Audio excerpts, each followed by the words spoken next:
बिस्मिल्लाहिर्रहमानिर्रहीम। अस्सलाम वालेकुम। वॉइस ऑफ मुस्लिम में आने वाले तमाम दोस्तों को हम अपने चैनल में खुशामदीद कहते हैं। हमेशा की तरह आज भी हम आपके लिए इंतहाई खूबसूरत वाक़या लेकर आए हैं। वाक़या शुरू करने से पहले मेरी तमाम दोस्तों से गुजारिश है कि मेरी इस वीडियो को लाइक, चैनल को सब्सक्राइब, साथ दिए गए बेल बटन को प्रेस कर दें। इससे मेरी हौसला अफजाई होगी।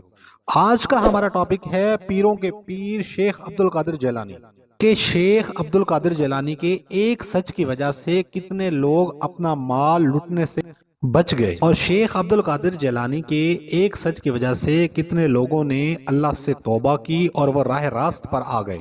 शेख अब्दुल कादिर जिलानी जब जैलान से बगदाद की तरफ हसूल तालीम के लिए रवाना होने लगे तो उनकी वालदा ने 40 दिनार आपकी गदड़ी में सी दिए, और साथ में माँ अपने जिगर गोशे को नसीहत करने में मसरूफ हुई और कहने लगी कि ऐ मेरे बेटा, जिंदगी में कैसे भी हालात आ जाएं, कभी सच का दामन नहीं छोड़ना और कभी झूठ का सहारा नहीं लेना।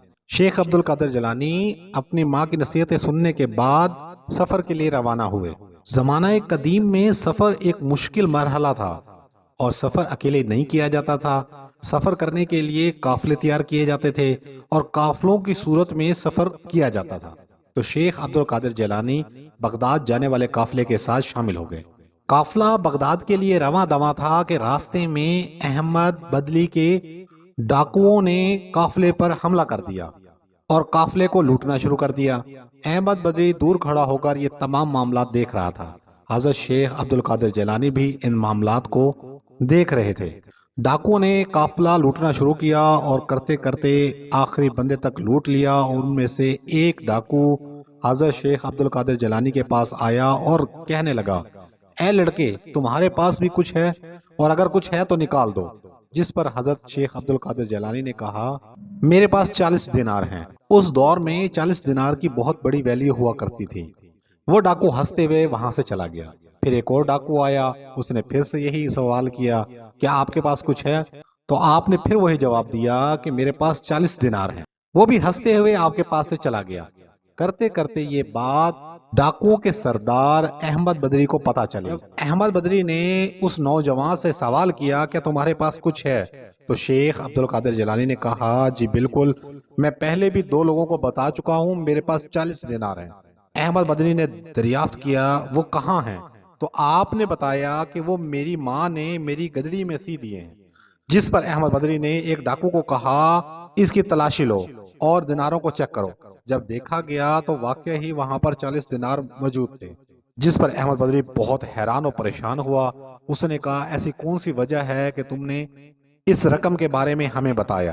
तो शेख अब्दुल कादिर जिलानी ने कहा कि मेरी वालदा ने मुझे रुखसत करते वक्त एक नसीहत की कि बेटा, जिंदगी में कैसे भी हालात आ जाएं, सच का दामन कभी ना छोड़ना, झूठ का सहारा कभी ना लेना।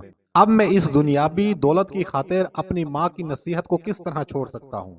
ये बात सुनकर अहमद बदरी बहुत हैरान और परेशान हुआ और सोच में पड़ गया, और साथ कहने लगा, ऐ शेख अब्दुल कादिर जिलानी, मैं तो पता नहीं कितने साल से अपने परवरदिगार का अहद शिकनी कर रहा हूँ और उसकी मखलूक को अजियत दे रहा हूँ। आपके इस एक सच की वजह से मैं सच्चे दिल से तौबा करता हूँ। आज के बाद मैं किसी इंसान को तकलीफ ना दूंगा, और मैं अब से इस लूट मार से भी तौबा करता हूँ। आप मेरे हक में दुआ कीजिएगा। जब ये बात अहमद के साथियों ने सुनी तो वो कहने लगे, ऐ सरदार, हम आपके साथ हैं, हम भी आज सच्चे दिल से तौबा करते हैं। इस तरह उन तमाम ने तौबा की और तमाम लूटा हुआ माल काफिले को वापस कर दिया। और आज हम अपने गिरेबानों में झांकें कि हम मामूली से दुनियावी फायदे के लिए किस तरह इंसानों को धोखा देते हैं और उनसे झूठ बोलते हैं। हालांकि हम सबको मालूम है कि हम इस दुनिया में खाली हाथ आए हैं और खाली हाथ ही जाएंगे। अल्लाह पाक हमारा खात्मा ईमान पर करे और हमें नेक अमल और सच बोलने की तौफीक अता फरमाए। आमीन सुम्मा आमीन।